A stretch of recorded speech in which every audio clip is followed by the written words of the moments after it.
Sejam bem-vindos ao curso de extensão Arte Pré-Histórica Egípcia e Grega Antiga. Esse curso é oferecido por mim, Bruna de Oliveira Salvador, sou estudante de licenciatura em Artes Visuais da Universidade Uninter e, em parceria com o meu polo de apoio aqui de Joinville, eu estou lançando aqui no YouTube esse curso. Espero que vocês gostem. Então, nessa aula, eu vou estar ensinando para vocês uma atividade da pré-história, essa que está na imagem. Ela é uma atividade bem legal, eu achei bem interessante trazer isso para vocês poderem ter essa experiência, por mais que seja simplesinha, mas é uma experiência bem legal que vai acrescentar no conhecimento de vocês. E é uma atividade que ela vai ter bastante passos a passos, mas é para poder vocês entenderem bem cada etapa, né? Só que não vai ser uma atividade difícil, vai ser bem legal. E aí nessa aula a gente vai estar encerrando a primeira aula do curso, que é pré-história. Então, essa vai ser a encerração da pré-história. E depois a gente vai partir para a segunda aula, que vai ser a arte egípcia. Vai ser bem legal essa aula também. Eu também vou estar trazendo para vocês uma atividade voltada ao tema, né? E espero que vocês gostem dessa aula. E lembrando que qualquer dúvida, ou se quiser estar expondo algum ponto de vista, ou quiser fazer alguma crítica também, pode fazer. Sinta-se livre para comentar aqui nos comentários do YouTube. E porque eu vou estar à disposição para vocês. E lembrando que, se você quiser receber um certificado desse curso, basta comentar aqui nos comentários do YouTube o seu nome completo e o seu e-mail, que aí eu vou estar entrando em contato com você para explicar o processo. E só para finalizar, não esqueça que esse curso não precisa fazer avaliação para receber o certificado, ok? Então, é só você assistir as aulas, curtir, se puder compartilhar e comentar aqui para poder estar interagindo com as outras pessoas, com os outros alunos. Então, espero que vocês gostem e vamos começar. Então, vamos conhecer os materiais que vão ser usados ao longo da atividade. Primeiramente, a gente vai precisar de 2 folhas brancas, tamanho A3, de 180 de gramatura. O que é o tamanho A3? Tamanho A3 é o dobro do tamanho A4. O tamanho A4 é o tamanho de uma folha sulfite normal. Então, aqui eu recomendo, para ficar um efeito mais legal, usar uma folha tamanho A3, branca, e de preferência que ela tenha 180 de gramatura, que é a espessura, ela é mais grossa do que uma folha sulfite. Por quê? Porque se você fizer esse trabalho, digamos, usando uma folha sulfite, não vai ficar um resultado legal, o trabalho não vai ter uma qualidade tão boa. Então, eu recomendo um papel de 180 de gramatura. Aí aqui a gente vai precisar também de uma folha sulfite normal, só que ela não vai ser usada no trabalho, no resultado final do trabalho. Então pode ser folha de caderno, enfim, qualquer folha de revista. É só pra gente usar ali numa parte específica depois. Mas não tem tanta importância que folha que é. É só pra poder fazer um molde mesmo. Cola escolar, né? Tesoura e estilete. Eu coloquei tesoura e estilete, mas pode ser que você use só um deles. Então, só que eu coloquei os dois porque em vários momentos eu acabei usando os dois. Lembrando que se você for criança, recomendo que peça ajuda de um adulto, porque pode não ser legal você estar usando essas 2 ferramentas. E potes para mistura e água, esses potezinhos, pode ser potezinhos que você tem em casa mesmo, apenas para colocar o café, que eu já vou pedir também, ou tinta, então não precisa ser grande coisa. Pincel, eu coloquei só pincel aqui, só que eu recomendo que você use um pincel mais grosso, chanfrado, e um pincel um pouquinho mais fino. O grosso eu usei um de construção mesmo, aqueles pincéis que os pintores usam para dar acabamento nas paredes. Ele tem aproximadamente 3 centímetros de largura nas cerdas e ele foi bem útil para mim. E também eu usei um pincel um pouquinho mais fino para os detalhes. Já é pincel de pintura mesmo. Aí não precisa ser um pincel muito específico, apenas que ele tem que ser mais fininho que o outro pincel anterior. Mas caso você tiver só um também, acho que dá para conseguir fazer atividade com pincel. Tinta branca. Aqui eu coloquei tinta branca porque eu quis colocar nesse trabalho. Achei que ficou um resultado legal. Só que se quiser pode estar usando tinta de outra cor. Pode ser um begezinho, um marrom claro. Desde que seja uma cor que combine com o trabalho. Vocês vão entender depois. Giz de cera ou lápis.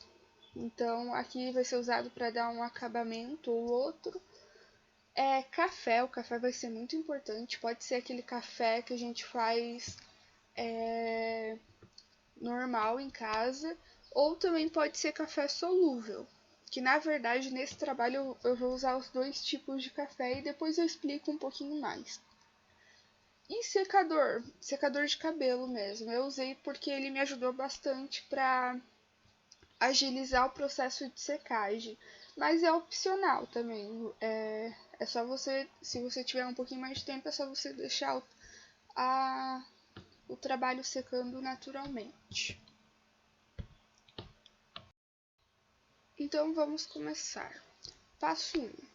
Primeiramente, você irá separar meio copo de café frio. Importante o café estar frio, pois se aplicar o café quente na folha, a folha vai enrugar demais e não vai ficar um efeito legal. As 2 folhas em branco e um pincel mais grosso. Então, em uma mesa, você colocará as folhas e com o pincel molhado de café, você irá pintar toda a superfície das folhas.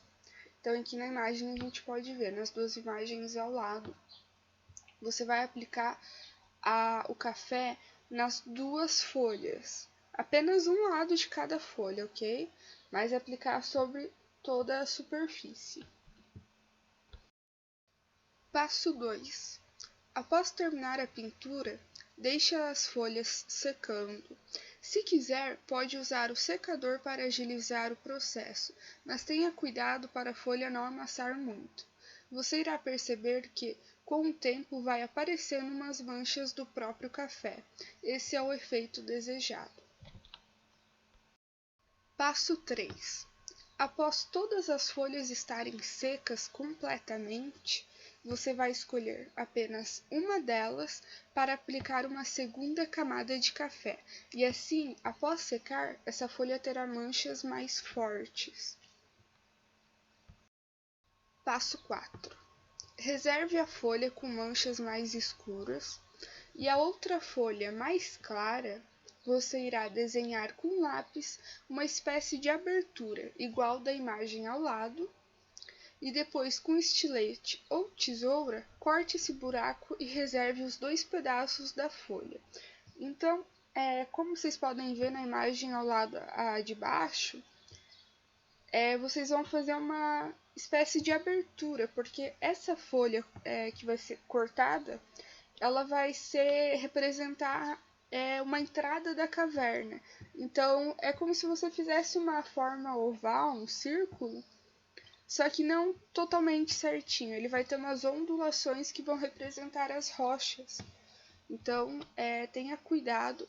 E a parte de dentro que você vai cortar e tirar, reserve para o próximo passo. Passo 5. Com um pedaço cortado da folha, você pode desenhar pequenas formas e depois corte cada uma delas. Elas servirão como pedra. Então, a parte cortada da outra folha, essa forma meio oval com ondulações, dentro dela você vai desenhar outras ondulações que vão representar pedras, vai cortar essas ondulações e vai reservar. Passo 6. Posicione a folha que estava reservada em uma superfície e em cima dela coloque a outra folha com um buraco. E as pequenas formas cortadas coloque entre as duas folhas principais, igual na imagem ao lado. Assim você consegue analisar se as formas pequenas vão caber certinho entre as folhas de modo que represente as pedras. Então nessa etapa é só para a gente conseguir analisar se vai ficar tudo certinho. E se você perceber, o fundo ele vai estar um pouquinho mais escuro do que a entrada. E esse é o efeito desejado. A gente quer criar uma espécie de efeito 3D. Passo 7. Então vamos usar um giz de cera, pastel oleoso ou lápis para dar textura a essas formas cortadas e também a folha maior com um buraco, que representarão a entrada da caverna com pedras. Passo 8. Então pegue a folha com as manchas mais fortes e escolha um animal ou qualquer figura que lembre as pinturas rupestres e desenhe com lápis na parte central da folha. Observe o local a ser desenhado, de modo que, na hora de colar a segunda camada da folha, a mesma não cubra o desenho. Então, observe atentamente o local que você vai desenhar. E quanto à figura escolhida, pode ser qualquer uma ali que lembre o período da pré-história, que lembre as pinturas rupestres, os animais retratados. Passo 9. Observe atentamente os principais detalhes da figura escolhida e tente replicar na folha. No meu caso, eu escolhi aquela figura que a gente viu nas outras aulas, que é a pintura de um bisão da caverna de Altamira. É uma das pinturas mais famosas da caverna. Aí eu me baseei nela, só que sinta-se livre.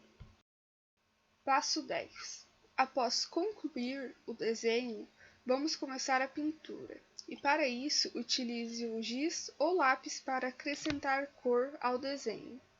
Lembre-se que essa atividade é voltada para pinturas rupestres. Desse modo, escolha cores mais terrosas, que lembrem pigmentos naturais utilizados na pré-história. Passo 11. Terminada a pintura da figura, vamos posicionar novamente todas as folhas para garantir que está tudo correto e passar para o próximo passo, a colagem. Então é importante, posicione tudo certinho, igual está na imagem ao lado, para a gente conseguir ver se vai tudo se encaixar certinho antes de colar as coisas. Passo 12. Depois de posicionar as formas, vamos começar a colar. Para isso, passe a cola na borda das duas folhas principais, igual à figura ao lado, e pressione com cuidado para que se fixe. Depois, passe um pouquinho da cola nas formas recortadas e encaixe elas entre as duas folhas principais, igual na imagem abaixo. Então, vá passando a cola com cuidado, cuide para não ter excesso de cola e não correr o risco da escola vazar para o desenho, para a parte que vai ficar visível. E depois de colado as duas primeiras camadas, a folha de baixo e a folha de cima, você vai pegar aquelas formas cortadas, passar um pouquinho de cola e colar entre essas duas folhas.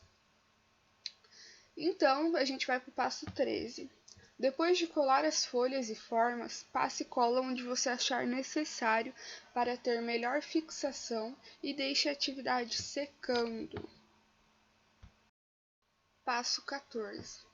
Enquanto a atividade estiver secando, vamos começar a desenhar mãos pequenas de aproximadamente 7 cm e depois cortar com estilete de modo que preserve o formato tanto da folha quanto da forma recortada. igual a imagem ao lado. Então é importante, você vai desenhar essa mão, ela tem que ter aproximadamente 7 centímetros de comprimento.